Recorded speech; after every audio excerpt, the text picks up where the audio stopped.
राजनीति के चाणक्य कहे जाने वाले प्रशांत किशोर ने अब नया दांव खेल दिया है। नमस्कार, न्यूज़ 4 नेशन देख रहे हैं, यहाँ पर मैं हूं सानिया आपके साथ। प्रशांत किशोर वैसे तो राजनीति के चाणक्य कहे जाते हैं।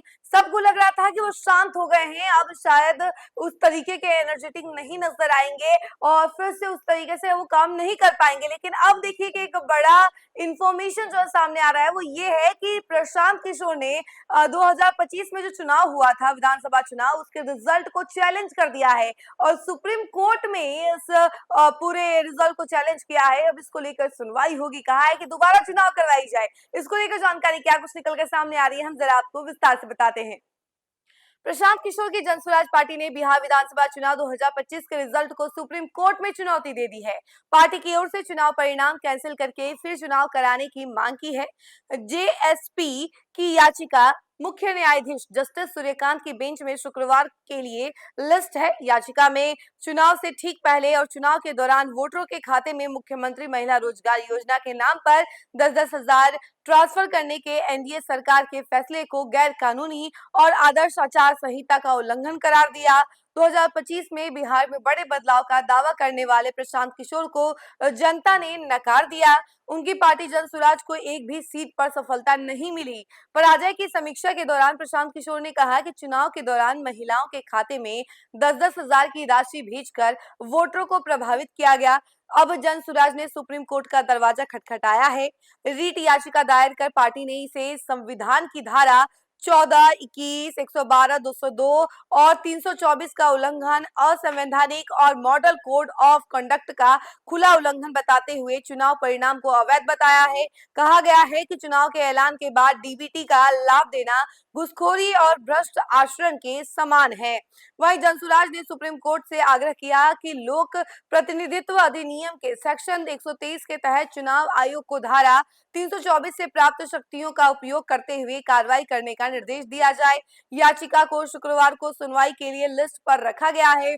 सुप्रीम कोर्ट के मुख्य न्यायाधीश जस्टिस सूर्यकांत और जस्टिस जय माल्या बागची की बेंच में इस याचिका पर सुनवाई हो सकती है। याचिका दायर करने वाले अधिवक्ता आदित्य सिंह इस मामले में जनसुराज का पक्ष रखेंगे। तर्क दिया गया है कि बिहार सरकार ने मॉडल कोड ऑफ कंडक्ट लागू होने के बाद 6 अक्टूबर 2025 को और उसके बाद भी सत्ता की शक्तियों का गलत इस्तेमाल किया। सरकार ने फ्री एंड फेयर इलेक्शन के सिद्धांतों के खिलाफ जाते हुए मतदाताओं के खाते में पैसा भेजकर लाभ पहुंचाया। चुनाव आयोग ने इसे लेकर कोई कार्रवाई नहीं की। सुप्रीम कोर्ट से मांग की गई है कि चुनाव के संभावित ऐलान के 6 माह पहले सत्ताधारी दलों द्वारा लोक लुभावन योजनाओं पर रोक लगाया जाना चाहिए। यह भी आरोप लगाया है कि बिहार सरकार की यह पूर्व नियोजित योजना थी जिसका मकसद गलत तरीके से बड़े पैमाने पर वोटरों को प्रभावित करके वोट हासिल करना था। मतदान केंद्रों पर 1,80,000 जीविका की लाभुक महिलाओं को तैनात किया गया, जिन्हें 10,000 का लाभ और 2 लाख देने का आश्वासन दिया गया। यह बिहार सरकार का एक भ्रष्ट तरीका है जिससे पूरे बिहार चुनाव नतीजों को सत्ताधारी गठबंधन के पक्ष में किया गया।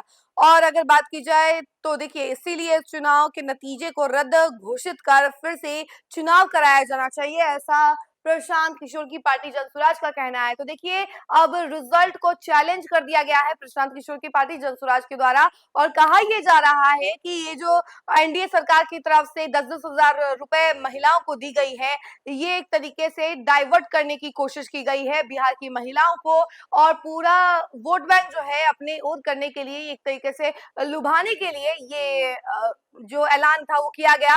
और इसके अलावा खास तौर पर ये कहा जा रहा है प्रशांत किशोर की तरफ से कि ये आचार संहिता लागू होने के बाद ये ऐलान किया गया है, जो कि पूरी तरीके से गलत है, कानून के खिलाफ है और चुनाव आयोग की गाइडलाइन के खिलाफ है। तो ये एक बड़ा कानूनी गैर कानूनी काम है और ये बिल्कुल सही नहीं है और इस पर चुनाव आयोग को भी कार्रवाई करनी चाहिए, लेकिन चुनाव आयोग ने कोई कार्रवाई नहीं की और इसी को लेकर अब सुप्रीम कोर्ट का दरवाजा खटखटाते हुए नजर आ रहे हैं प्रशांत किशोर। इसका फिलहाल के लिए इतना ही। ऐसी तमाम अपडेट के लिए जुड़े रहे हमसे और देखते रहे न्यूज़ 4 नेशन। धन्यवाद।